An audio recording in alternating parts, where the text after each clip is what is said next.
Բարև ձեզ արտիկցիներ ջան, այս արդեն 8-րդ տարին է անկախ եղանակային պայմաններից, ասում են, չէ, ընդդիմությունը, չգիտեմ, սպասում է եղանակները լավանա, դո ուր է եղանակները լավանա, անձրևի տակ, կարկուտի տակ, չգիտեմ, արևի տակ, ձյան տակ, այս տարիների ընթացքում իրար հետ այս պայքարը տարել ենք, հասցրել ենք տրամաբանական ավարտին։ Պիտի ոնց որ վերջնախաղն է, էլի, տրամաբանական վերջակետը այս ամեն ինչի պետք է դնել ու բոլոր տեղերը հետ ենք ասում, որ ամենամեծ հնարավորությունը հիմա ունենք։ Իսկապես այսպիսի մթնոլորտ, այսպիսի զզվացություն այս իշխանություններից, մարդկանց համբերության բաժակը լցվել է, այնքան բան են արել, որ չեն ուզում այս մարդկանց տեսնել։ Ու այն իշխանությունը, որը 8 տարի, այսինքն 2 ամբողջական ժամանակաշրջան ղեկավարել է, ու հաստատ մեր ունեցած ամենալավը չի եղել։ Եկել է հիմա էլ ասում եմ մի հատ էլ ինձ 5 տարի տվեք։ Այսինքն ես ամենաերկարը ղեկավարեմ այս ազգին։ Ժողովուրդ ջան, այս ազգը արժանի է, որ այս իշխանությունը իրան ամենաերկարը ղեկավարի։ Մենք ասում ենք, որ հաստատ չէ։ Գիտեք, եթե անգամ ամեն ինչ մոռանանք, մենք Արարատ Միրզոյանից ավելի լավ արտաքին գործերի նախարար կարանք ունենանք։ Սուրեն Պապիկյանից ավելի լավ պաշտպանության նախարար կարանք ու պիտի ունենանք։ Գևորգ Պապոյանը մեր ամենալավ էկոնոմիկայի նախարարը չի։ Էլ չեմ ասում, որ Նիկոլ Փաշինյանը հաստատ մեր ամենալավ վարչապետը չի։ Ամոթ է այս ազգի համար 13 տարի ունենալ այսպիսի ղեկավարություն։ Մենք գիտենք, որ դուք մեր հետ համաձայն եք, բայց այս հանդիպումներին ինչ ենք խնդրում, որ բոլորով, երբ որ այստեղից դուրս են գալիս, գնանք մեր հարևաններին, բարեկամներին, այս ամեն ինչը բացատրենք, ինչ այստեղ իրար հետ խոսում ենք, որովհետև հաստատ հնարավոր է իշխանափոխություն, բայց եթե մարդիկ գնան ընտրատեղամասեր, եթե հունիսի 7-ին համարենք, որ կարևոր գործ ունենք անելու, եթե չգնանք, փրկիչ չի լինելու, որ գնա մեր տեղ այդ գործը անի, եթե գնանք, քվեարկենք, այո, փոփոխությունը լինելու է։ Ես ընդհանրապես 2 բան եմ ուզում ասել, այստեղ գալուց, գիտեք, քաղաքացիներից մեկը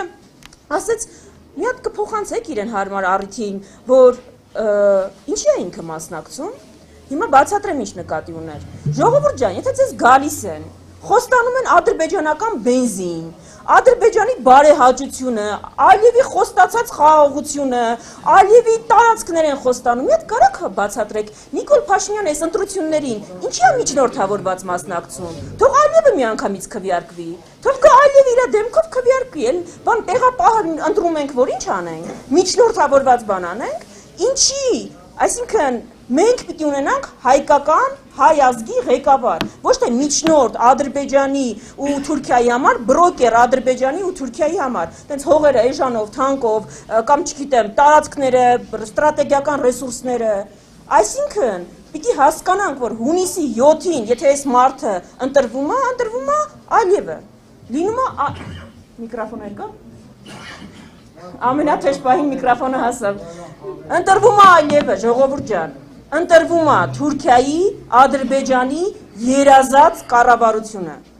Մենք ուզում ենք, որ հայ ժողովրդի երազած կառավարությունը ընտրվի։ Ու երկրորդ բանը, ու վերջին բանը, ամենաշատ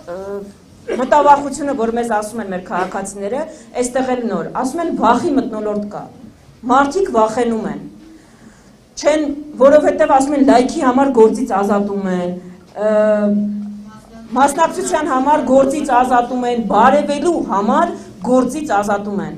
Ժողովուրդ ջան, գիտենք, այսպիսի մթնոլորտ իսկապես երբեք չի եղել, այսպիսի տրամադրություն մթնոլորտ Հայաստանում չի եղել, բայց մի բան ունենք ձեզ ասելու,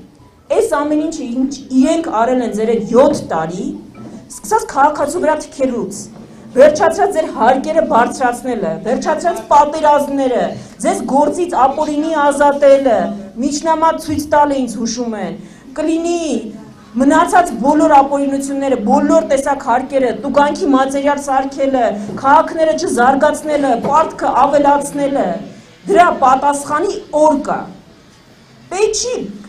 մի եկեք հավաքներին, եթե ձեզ, չգիտեմ, վախեցնում են, լավ, մի ամիս էլ կարաք սրտիկ չդնեք, բայց հունիսի 7-ին այդ ամեն ինչի պատասխանը պետքա տալ։ Հունիսի 7-ն է, ձեր բարեկամներին խնդրում ենք, փոխանցեք, որ հունիսի 7-ն է այս իշխանության արածների պատասխանը տալու օրը։ Ու պատասխանը հունիսի 7-ի ամենաարդար ու ճիշտը կլինի, որ հունիսի 7-ին ընտրենք 17-ին, որովհետև միասին